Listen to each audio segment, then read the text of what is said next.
Hello. So I spoke to one of my clients just now, and he brought up the point on how in today's society we actually live very much in fear and anxiety and stress, and we're wanting to control a lot of things as opposed to really leaning into the organic way of life.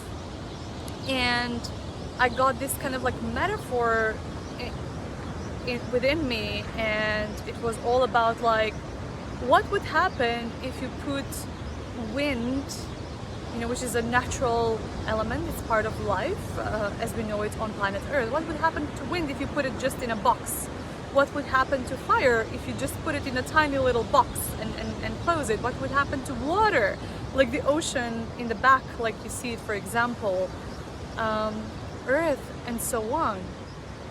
We are a part of life, we are part of creation, and so we operate in pretty much the same principle. We are connected to everything around us. Like this is, the plants and the oxygen and the water are really what supports us and helps us to thrive. And there's a whole other level of energetics around us, which is, circulating and so on. So we are a part of organic life, but what happens is that we are kind of like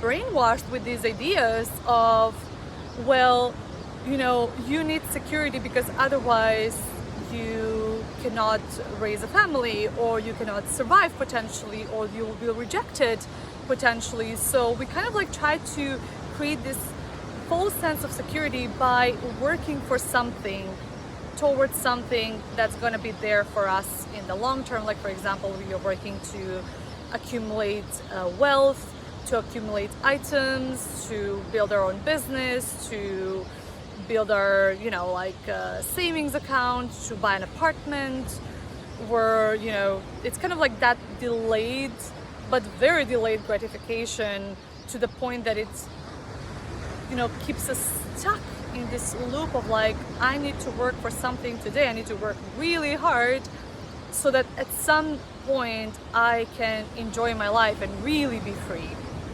Well, the truth is that we are free at every single moment if we choose to, because those constructs are there to keep us stuck in this fear, in this anxiety, in this stress, so we actually stay in the old paradigm.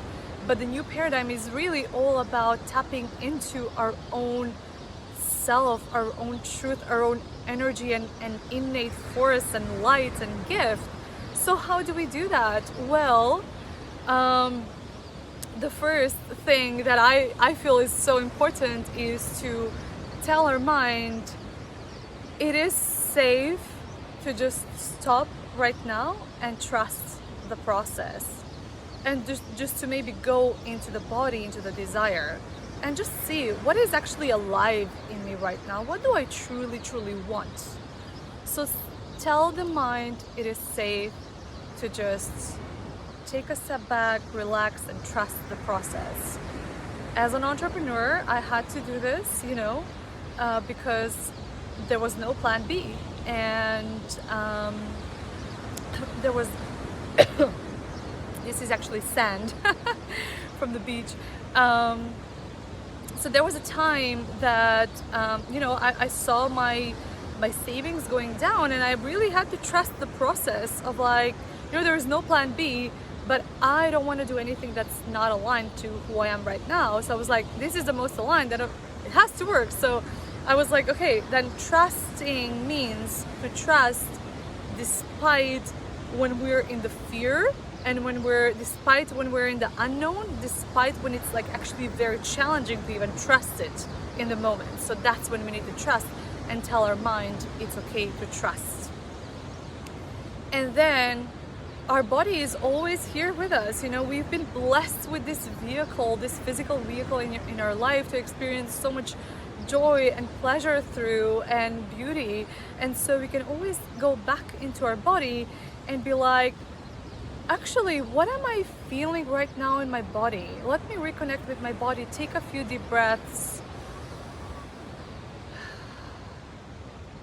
And when I get into my body, it's just like there is a different level of being present, there is a different level of pleasure and joy. Actually, really, a lot of the pleasure that I feel in my life is like just being in my body and just being present and feeling. Especially when I'm in these kind of serene environments, which I put myself into intentionally.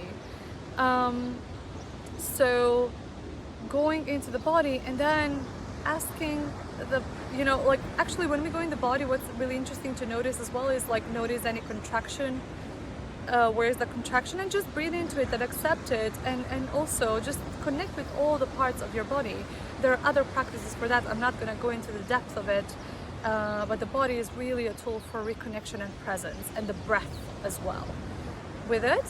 And then next is to really also ask yourself, what do I really truly want right now? What does the real me right now? And one really good hack for that is to ask yourself, what would my 7-year-old, like me as a 7-year-old, do right now? And often what you will notice is like there is actually something around playfulness, around spaciousness, around creativity, or maybe connecting with someone on a deep level, on a heart level, calling your partner, your client, your parent, whoever that is. So bringing us back into our true innate desire. So that's all I wanted to share with you for now. I'd love to know how this landed with you, and if you are, if you feel any shifts from this, and if you're going to take any kind of like action of just being with this process. All right, bye for now.